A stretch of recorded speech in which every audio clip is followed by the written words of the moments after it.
1 साल की डेटिंग के बाद आखिरकार आज उसकी शादी हो ही गई। अंजलि आज बहुत ज्यादा खुश थी। उसकी नई जिंदगी की शुरुआत थी आज। शादी की सारी रस्में खत्म हो गई थी और अंत में एक वेडिंग पार्टी ऑर्गेनाइज की गई थी। शादी के कीमती से कीमती तोहफे उन्हें मिले थे, लेकिन मां ने कुछ अलग ही तोहफा अंजलि को दिया था। मां ने अंजलि को एक नई बैंक की पासबुक दी और कहा, बेटा, यह सेविंग अकाउंट मैंने तुम्हारे नाम पर खोला है और इसमें 1 लाख जमा कर दिए हैं। मां ने आगे कहा, मेरी प्यारी बेटी, इस पासबुक को लो और इसे अपनी शादी की उन खूबसूरत यादों की तरह रखो जो तुम्हें जिंदगी भर याद रहेगी। जब जब कुछ अच्छा और यादगार तुम्हारी जिंदगी में घटे तो इसमें कुछ रकम जमा कर दिया करना, और यह रकम किस कारण से जमा कर रही हो वह जरूर मेंशन करना। जितनी ज्यादा खुशी का दिन होगा उतने ज्यादा पैसे तुम इसमें जमा कर सकती हो।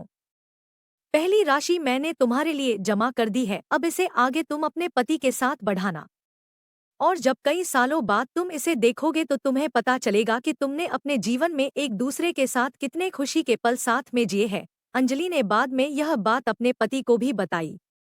दोनों को ही यह सुझाव बड़ा ही पसंद आया और अब वह दोनों ही उस वक्त का इंतजार करने लगे जब इस खाते में कुछ पैसे जमा करा पाए।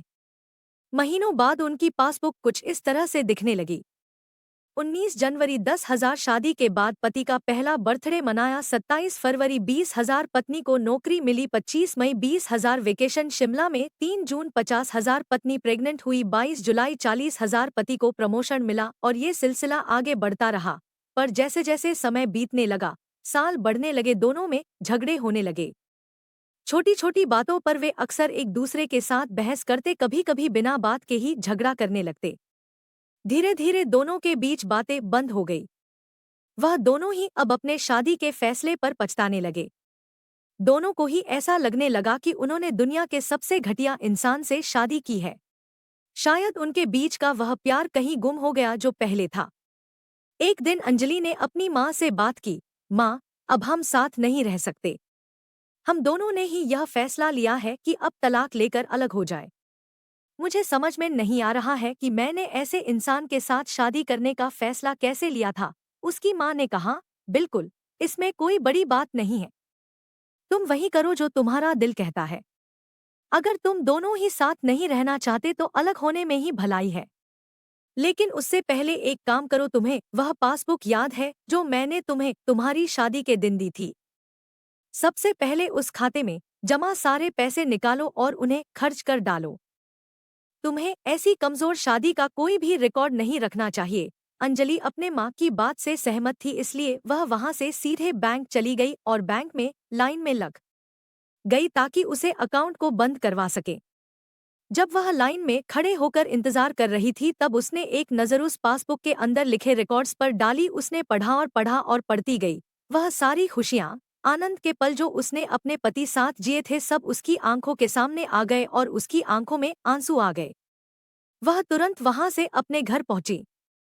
अंजलि ने घर पहुंचकर सबसे पहले वह पासबुक अपने पति के हाथों में रखी और बोली कि तलाक लेने से पहले इस खाते में जमा सारे पैसे खर्च कर दो और इस खाते को बंद कर दो। अगले दिन पति बैंक गया और खाता बंद कराने के लिए लाइन में लगा। जब वह लाइन में अपना नंबर आने का इंतजार कर रहा था, उसने एक नज़र उस पासबुक पर डाली। उसने पासबुक के अंदर लिखे रिकॉर्ड्स को पढ़ा और पढ़ते ही गया। भूतकाल में अपनी पत्नी के संग जिए वह खुशियों के पल, वह सुंदर यादें, वह प्यार के पल उसके नज़रों के सामने किसी मूवी की तरह चलने लगे। थोड़ी देर बाद वह भी बैंक से निकला और सीधे घर पहुंचा। घर पहुंचकर पासबुक उसने अंजलि के हाथ में रख दी। अंजलि ने जब उस पासबुक को खोलकर देखा, उसमें एक नई एंट्री 10 लाख की थी और उसके कारण के रूप में लिखा था, यह वह दिन है जब मुझे यह एहसास हुआ कि मैं तुमसे कितना प्यार करता हूँ और यह भी कि तुमने मेरी जिंदगी में कितनी खुशियाँ लाई है। वह दोनों एक दूसरे के गले लग गए, खूब रोए और उन्होंने उस पासबुक को संभाल कर तिजोरी में रख दी। दोस्तों, जिंदगी में गिरना कोई बड़ी बात नहीं है। जब आप किसी भी कारण से गिरते हो तो आपको हमेशा कहाँ गिरे हो उससे ज्यादा गिरने से पहले आप कहाँ थे वह याद रखना चाहिए। गलतियों को सुधार कर आगे बढ़ने का नाम ही तो जिंदगी है। ऐसी कहानियाँ सुनने के लिए चैनल को लाइक एंड सब्सक्राइब करें।